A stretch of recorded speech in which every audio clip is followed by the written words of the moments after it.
بسم الله الرحمن الرحيم.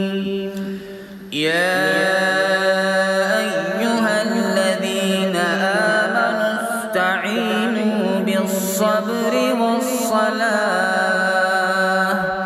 إن الله مع الصابرين.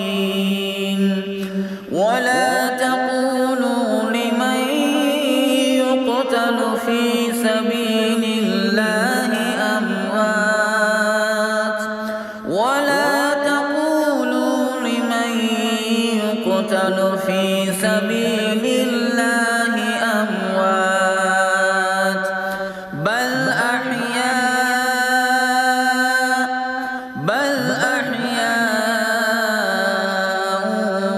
ولكن لا تشعرون. ولنبلونكم بشيء من الخوف والجوع ونقص من الأموال والأنفس والثمرات وبشر الصابرين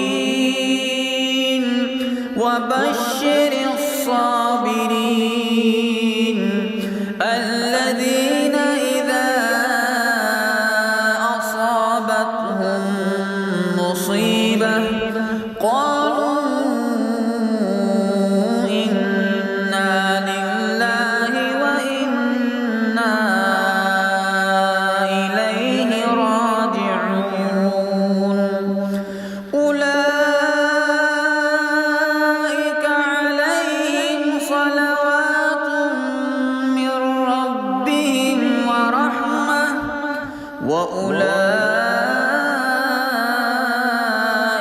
هم المهتدون. صدق الله.